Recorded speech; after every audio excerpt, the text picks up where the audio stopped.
hoje nós vamos falar sobre a reforma psiquiátrica no Brasil.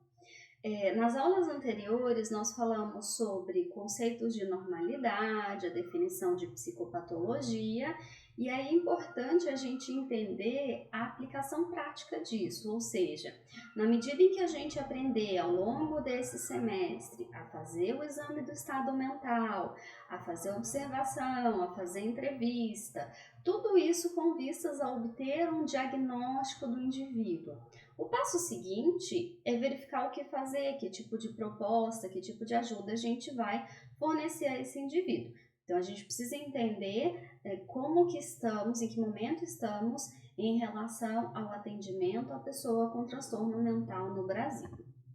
Então, nessa aula a gente vai falar sobre histórico e legislação e o atendimento à saúde mental no Brasil. A gente vai falar sobre a rede de atenção psicossocial, como que ela é montada, quais são os dispositivos. A gente vai falar um pouquinho sobre como que está essa rede aqui no município de Campo Grande, Mato Grosso do Sul, onde está o FMS, né? E a gente vai entender um pouquinho como vem a evolução do pensamento acerca do tratamento dado à pessoa com transtorno mental. Isso vai ter um link com o vídeo que vocês assistiram sobre o Holocausto Brasileiro, aquele documentário sobre o Hospital Psiquiátrico de Barbacena, em que vocês viram tudo o que aconteceu. Então, agora talvez faça um pouco mais de sentido sobre como as coisas foram se dando no nosso país em relação ao tratamento destinado aos indivíduos com transtornos mentais. Na verdade, claro, não vai ter sentido, né? Aquilo não tem explicação nenhuma que fomente ou sustente aquilo que aconteceu. Mas para a gente ver as mudanças na lei e por que de alguma maneira se permitiu que aquilo acontecesse. Bom, então a gente tem que começar falando sobre a Lei 24.559, assinada por Getúlio Vargas em 3 de julho de 1934. Talvez a gente, ao assistir o documentário, pensasse: não existe nenhuma lei que regulamente os serviços prestados ao atendimento mental no nosso país? Tinha. E aí eu destaquei alguns artigos, alguns incisos para a gente conversar, para entender o que aconteceu para que aquilo fosse possível. Então eu destaquei o artigo 9º, sempre que, por qualquer motivo, for inconveniente a conservação do psicopata, leia-se, indivíduo com transtorno mental, em domicílio, será o mesmo removido para estabelecimento psiquiátrico. E aqui a gente já vê uma grande brecha na lei, né? Sempre que, por qualquer motivo, for inconveniente. Ou seja, isso é um julgamento bastante subjetivo, né? O que eu considero inconveniente, talvez outro familiar não considere. Então, a partir do momento que eu tenho uma lei que diz, olha, você tem alguém com transtorno mental na sua família e você acha difícil ou inconveniente mantê-lo em casa, bom, você pode removê-lo, né? Enviá-lo, mandá-lo para o estabelecimento psiquiátrico. Então, aqui, essa questão de qualquer motivo, pode ser uma avaliação subjetiva, inconveniente, mais subjetiva ainda. Artigo 10. O psicopata, sempre que eu falar psicopata aqui, que a lei é de 1934, né? A gente vai entender a pessoa com transtorno mental. Ou indivíduo suspeito que atentar contra a própria vida, ou seja, uma tentativa de suicídio, ou a de outrem, uma tentativa de homicídio, ou a gente poderia pensar, por exemplo, um indivíduo com um quadro psicótico que ouve vozes de comando e essas vozes de comando ordenam que ele machuque ou mate alguém, por exemplo. Perturbar a ordem, perturbar a ordem é complicado, né? Qualquer tipo de manifestação legítima pode ser considerada perturbação da ordem. Por exemplo, E isso não tem nada a ver com doenças mentais, isso tem a ver, muitas vezes, com a busca de que os direitos sejam assegurados, com algum protesto legítimo. Aí aqui já vem outro problema que ajuda a gente a entender tudo o que aconteceu. Ofender a moral pública. Então, quer dizer, o que é ofender a moral pública? Seria criticar alguma ação do governo, por exemplo, municipal, estadual, federal? Seria apontar algum indício de suborno, de crime cometido pelos órgãos públicos? Então, ofender a moral pública também está muito amplo e aqui cabe múltiplas interpretações. Então, imagina hoje, em tempos de redes sociais, se essa lei ainda estivesse em vigência, não ia ter espaço para tanta gente nas instituições psiquiátricas, né? Porque perturbar a ordem, ofender a moral pública é quase que, se você omitir a sua opinião e a sua opinião for contrária ao que está vigente em termos de autoridades políticas, você pode ser recolhido a um estabelecimento psiquiátrico para observação ou tratamento. Como a gente viu no documentário, crianças que talvez fossem muito agitadas, que tivessem um pouco mais de dificuldades para obedecer, que tivessem algum tipo de dificuldade de aprendizagem, por exemplo, uma deficiência intelectual leve, moderada ou grave, enfim, prostitutas, pessoas que bradavam contra a questão política do momento, andarilhos, sem teto, pessoas que viviam nas ruas, enfim, de algum motivo incomodou, ia lá, como diz no documentário, pro trem de doido, ia pro hospital psiquiátrico e lá ficava. Então veja que é uma lei muito ampla, que dá espaço à subjetividade, e alguém que teria algum tipo de poder poderia levar, enviar essa pessoa para o hospital psiquiátrico. Também casos de disputa de herança entre famílias, né? Os pais faleceram, deixaram uma grande herança, sou eu e a minha irmã, então eu vou mandar minha irmã para lá porque aí eu fico com tudo e gerencio tudo isso, esse patrimônio, enfim. Então aí a gente consegue entender um pouquinho melhor por que é que aquilo aconteceu, porque com uma lei tão ampla como essa, a interpretação de pode ir para o hospital psiquiátrico ou não pode ir acaba ficando de acordo com a compreensão do legislador. Artigo 11. A internação de psicopatas, toxicômanos, intoxicados, né, dependência de substâncias, habituais em estabelecimentos psiquiátricos, públicos ou particulares, será feita primeiro por ordem judicial ou a requisição de autoridade policial. Então o juiz determina, a polícia entende que é necessário levar. Aí você pensa, eu estou fazendo uma manifestação, a polícia entende que isso está perturbando a ordem. A polícia vai e leva. É uma possibilidade de acordo com essa lei. B. A pedido do próprio paciente, então eu poderia entender que eu não estou bem, que eu estou com algum problema naquele momento e posso pedir apoio à instituição. Ou por solicitação do cônjuge. Então imagina que de repente eu não estou muito bem no meu casamento, ou que meu marido está com um caso extraconjugal, ou que por algum motivo eu não seja mais conveniente ali naquela família, o meu cônjuge poderia fazer a solicitação para o envio para o hospital psiquiátrico. Pai ou filho ou parente até o 4º grau, inclusive. Veja bem, qual é o convívio habitual que nós temos hoje com parentes de 4º grau? Então veja a distância em que alguém poderia solicitar a internação. Quando a gente fala ali do pai, a gente lembra daquele filme Bicho de Sete Cabeças, que representa muito bem também a época e a questão da institucionalização, representado ali por Otton Bastos, o pai, e o Rodrigo Santoro, o adolescente. O Rodrigo Santoro, um adolescente que, se não me falha a memória, fazia no filme Uso de Maconha.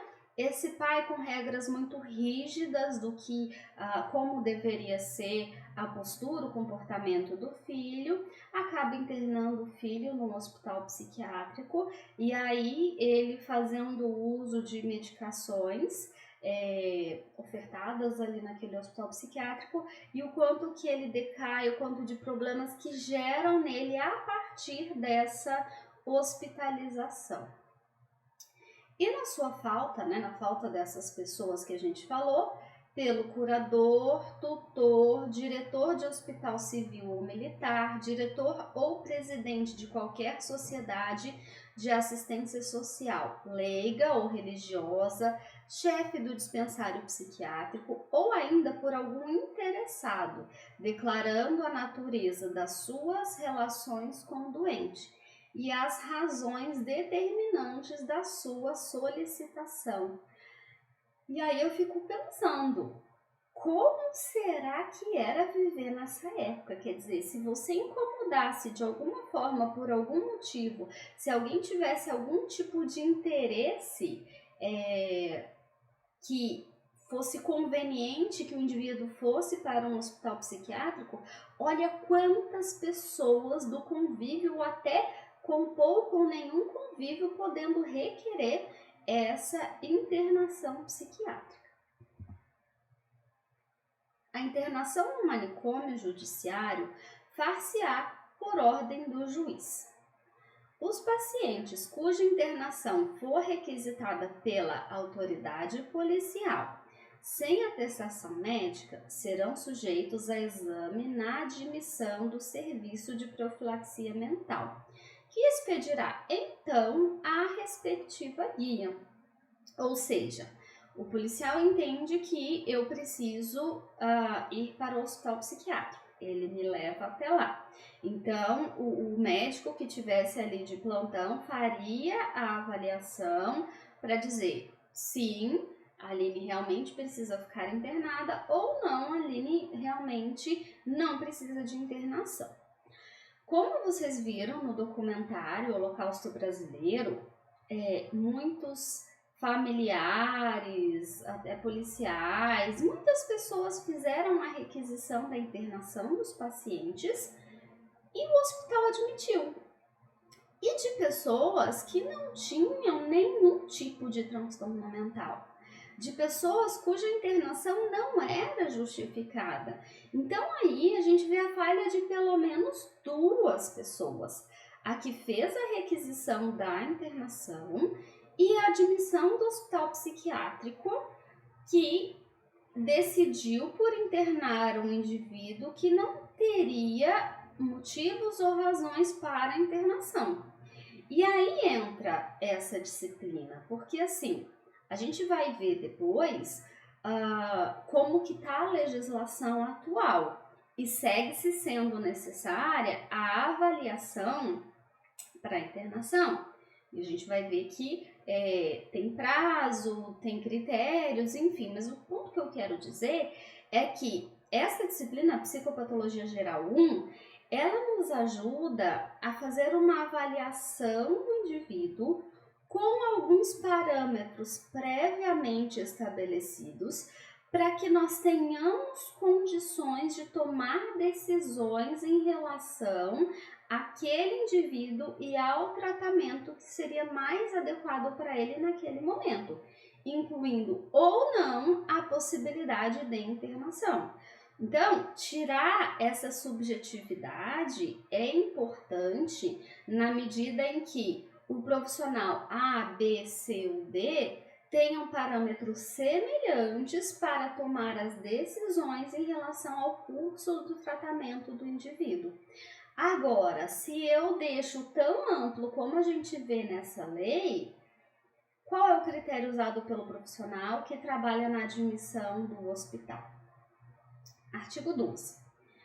Serão documentos exigidos para toda internação, salvo nos casos previstos neste decreto, o atestado médico, que será dispensado somente quando se tratar de ordem judicial, o certificado de idoneidade do internando. Então, aqui, o juiz prepondera em relação ao médico. Se o juiz defere a internação, então o indivíduo pode ser internado, independente da avaliação psiquiátrica. E aí a gente vê alguns riscos nisso, né? Porque até que ponto é interesse da sociedade, daquele local, a internação daquele indivíduo, mesmo que talvez o médico conteste a internação. O atestado médico poderá ser substituído por guia do médico na sessão de admissão do serviço de profilaxia mental, do chefe de qualquer dispensário da assistência à pessoa com transtorno mental e profilaxia mental ou do médico do respectivo hospital. Aí vem outro problema ético, quer dizer, um hospital que recebe atendimentos particulares, cuja receita vai depender de quantos pacientes internados, ou um hospital que é sustentado pelo governo, que também vai receber a quantia necessária para mantê-lo em funcionamento, porque a gente tem mais de 60 mil mortes somente no Hospital Psiquiátrico de Barbacena. Então a gente pensa, essas 60 mil pessoas que morreram, fora as que continuaram vivas, todas de fato tinham um transtorno mental grave que justificava a internação, e muitas pelo resto da vida ficaram lá até que se mudou a lei, até que se instituíssem as residências terapêuticas. Então, quer dizer, ou a gente tinha problemas na avaliação desse profissional de saúde, desse profissional que recebia esse caso, ou a gente tinha problemas de ordem social, jurídica, de interesses outros, como o documentário mostra. Então, essa lei, ela tinha muitas brechas que permitiram que acontecesse o que aconteceu. E que aí, como vocês perguntaram, professora, mas como é que isso acontece? Como que uma tragédia como essa aconteceu? O que permitiram? As pessoas que trabalhavam nos hospitais, as pessoas que vislumbravam aquilo, ninguém achou estranho, ninguém se questionou. Sim, e aí que a gente vai ver alguns movimentos no sentido de que essa lei precisa ser revista. Infelizmente, isso demorou muitos anos, tá? E a gente vai ver esse processo. Ainda nessa lei de 1934, esses documentos deverão declarar quais as perturbações psíquicas ou manifestações suspeitas do paciente que justifiquem a necessidade ou a conveniência de sua internação. E aqui é para acabar, né? A conveniência de internar uma pessoa. E aí a gente vê, por exemplo, né? Eu já fiz muitas visitas técnicas como professora da disciplina de psicopatologia há muitos anos. Eu já fiz muitas visitas técnicas em diferentes hospitais psiquiátricos do país. Minas Gerais, no Paraná, no estado de São Paulo, aqui em Campo Grande. E é interessante que todos eles retratam um evento similar, que é o aumento das internações em períodos próximos a feriados como Natal e Ano Novo. E aqui a conveniência fica clara, né? Agora em pandemia não dá, né? Mas enfim, as pessoas, algumas fazem mesmo assim. Mas eu quero viajar para a praia, eu quero tirar férias, eu quero receber pessoas na minha casa. a pessoa com transtorno mental é inconveniente, então eu vou mandar ela para lá e depois ela fica lá o tempo e volta. Isso pós-reforma psiquiátrica. Agora você pensa uma palavra como essa, a conveniência de sua internação. Conveniência para quem? Artigo 14.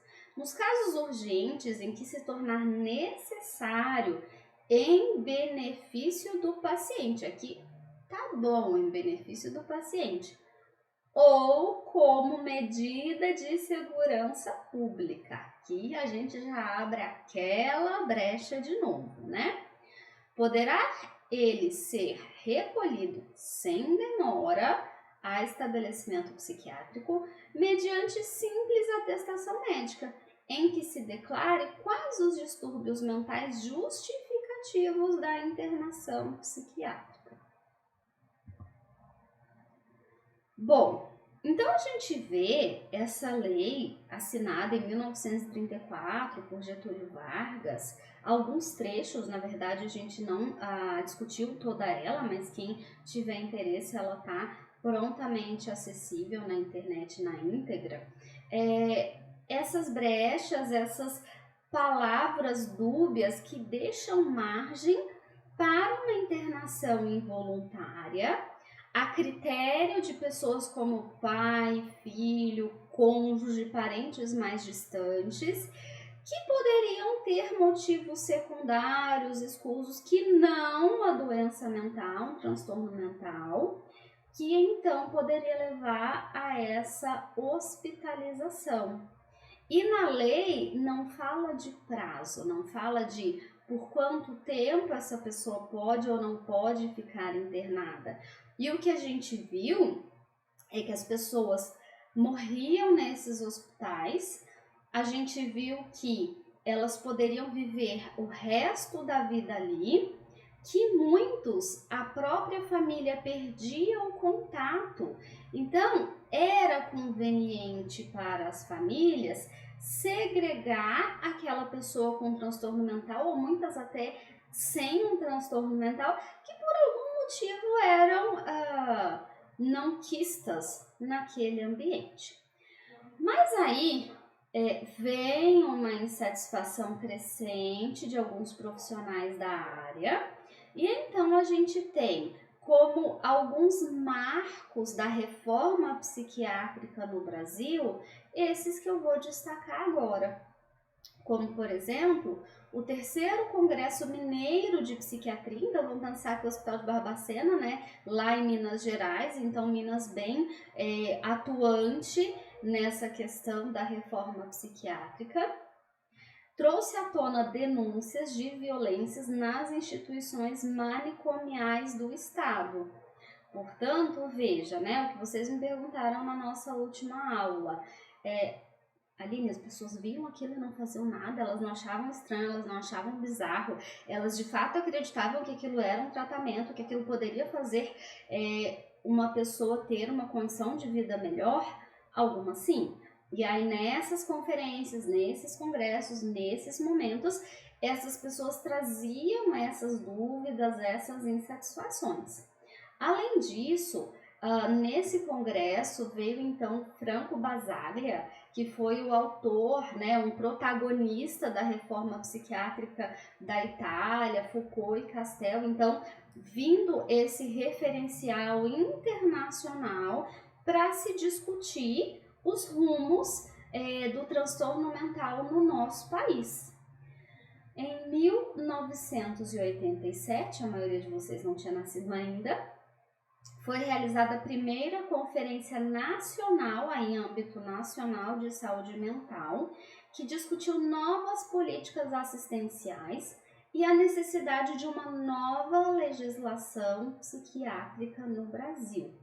Então a gente tem que pensar o seguinte: hoje em Campo Grande nós estamos com esse movimento, ou seja, os profissionais da saúde mental no nosso município, com diversas reuniões com os vereadores locais, para discutir a atenção à saúde mental no município, visto que recentemente nós tivemos alterações em nível federal sobre o investimento na saúde mental. Então, a gente vai ver que para o atendimento à saúde mental no nosso país, e aí em nível micro em cada município, a gente teria verbas federais, estaduais e municipais. Os concursos para quem vai atuar na área são municipais, então, em geral, são pessoas da saúde mental que passaram em concursos do município. Então, isso vai ir para a folha de pagamento do município. Porém, o município recebe recursos estaduais e federais para construir novos CAPs, novas residências terapêuticas, todos os dispositivos previstos no atendimento à saúde mental, tanto para construção quanto para manutenção. Então, não é o município sozinho que arca com as despesas do atendimento prestado à saúde mental. Na medida que a esfera federal muda a forma ou os recursos enviados para a saúde mental nos municípios, a gente vai ter aqui na ponta dessa cadeia uma mudança necessária em termos de estrutura. Então, neste momento, Campo Grande, que estava até muito bem desenvolvido em termos, claro, com muitas melhoras a ser feitas, com muito mais investimentos a se fazer, mas que estava caminhando muito bem a passos largos no atendimento à saúde mental. Agora precisa rever isso, dadas essas alterações em nível federal. Enfim, continuando, e aí essa legislação, ela vai influenciar todo o processo de estruturação e reestruturação dos atendimentos aos serviços prestados. Por isso que nós não podemos ficar somente no nosso discurso ou na nossa prática pontual nos serviços. Por isso que a gente precisa, de alguma forma, essa interlocução com a política, que é o que vai organizar, digamos assim, como as coisas vão funcionar na prática. Nesse mesmo ano, no encontro de Bauru, trabalhadores de saúde mental propuseram princípios teóricos e éticos de assistência e lançaram o tema Por uma Sociedade Sem Manicômios. Nesse encontro também foi estabelecido o dia 18 de maio como Dia Nacional da Luta Antimanicomial. Ou seja, isso eu me lembro na minha graduação, no ano 2000, quando eu entrei na graduação, de participar pela universidade de uma manifestação em praça pública em relação à luta antimanicomial. Em 2000 a lei ainda não tinha sido sancionada, ainda estava-se nessa luta para que essa lei fosse colocada em vigor. Então, para a gente sempre lembrar do Holocausto brasileiro, das mortes, das condições de vida precárias, de um atendimento degradante, desumanizante que foi prestado ao longo de muitas décadas às pessoas com, eu diria até sem transtornos mentais. Em 1989, o projeto 3657 do deputado Paulo Delgado, de reforma psiquiátrica, que previa a extinção gradativa dos manicômios, a gente vai estudar a lei depois e vai entender, e a deshospitalização progressiva de indivíduos com transtornos mentais. E aí, primeiro, 1989. Essa lei entra em vigor em 2001.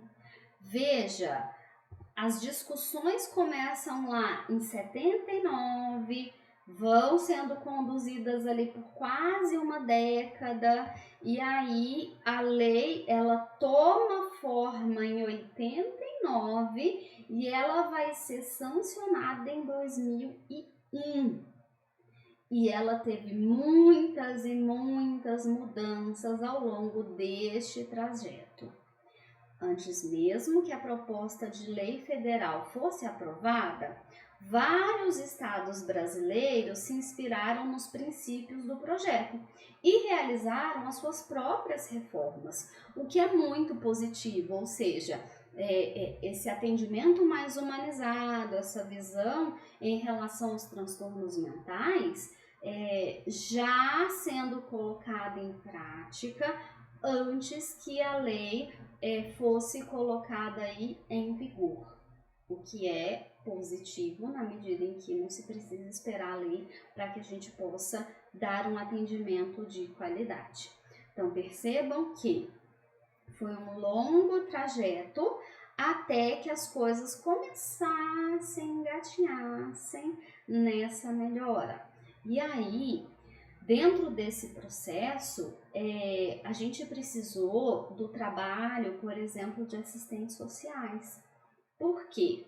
A ideia eu tenho um indivíduo que literalmente morou no hospital por 30, 40, 50 anos. A ideia é que ninguém mais more em hospitais. Onde essa pessoa vai morar? Ela tem algum familiar que pudesse se responsabilizar pela sua curatela? Porque vamos pensar, uma pessoa é praticamente uma prisão, é cárcere privado? Uma pessoa que fica encarcerada por anos, por décadas, que perde o acesso à sua liberdade, que não sabe o que é o comércio, não sabe o que é autonomia, não sabe o que é cuidar de si mesma sozinha, tomando uma série de medicações por anos e anos a fio, com todo o prejuízo que isso pode trazer em termos neurocognitivos. Como que ela vai ser uma pessoa autônoma? Então tá bom, a gente fecha o hospital e você vai para o mundo, te vira. Não dá, né? Então, aí vem um trabalho intensivo de se tentar encontrar, e aí com as poucas memórias. Tem pessoas que foram para o hospital psiquiátrico na infância. O que você se lembra da tua casa? Que nome você se lembra? Talvez pessoas até que já perderam documentos. Então, com esses pequenos fragmentos de memória, tentando buscar pistas de irmãos, provavelmente pais falecidos, de primos, de sobrinhos. E aí, quando se conseguia, quase num trabalho de investigação mesmo, né? Aí o endereço que o paciente se lembra, aquela casa não existe mais, mas tem um vizinho da época que falou de um nome de alguém que mora em tal lugar. E aí vai atrás, esses profissionais muitas vezes viajando em loco para tentar encontrar esses familiares. Por quê? Porque é mais interessante que essa pessoa seja reinserida na própria família, resgate os seus laços familiares, resgate a sua própria história de vida.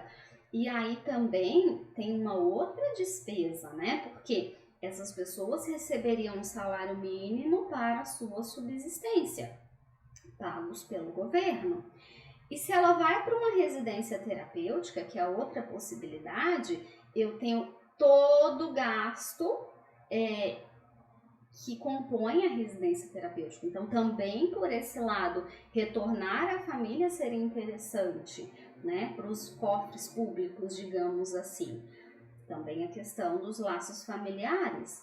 Só que daí, se essa família, que seja um primo, irmão, sobrinho, não tem condições ou não deseja receber esse indivíduo, e aí a gente teme um outro problema que seria o de maus tratos, ou muitas vezes essa pessoa, esse familiar, não tem condições financeiras e acolhe essa pessoa com transtorno mental por conta do benefício de um salário mínimo que ela recebe, mas não vai dar o atendimento, a atenção adequada. Tudo isso a assistência social tem que avaliar, né, juntamente com o psicólogo, com a equipe de saúde mental, para verificar, tem condições dessa pessoa retornar à família ou não, tá? Então, por isso que a gente vai entender depois na estruturação da saúde mental quais os dispositivos compõem essa rede e qual o objetivo disso. Então, a seguir, a gente vai falar sobre a Lei Paulo Delgado, que é a lei que está em vigor de 2001 até atualmente.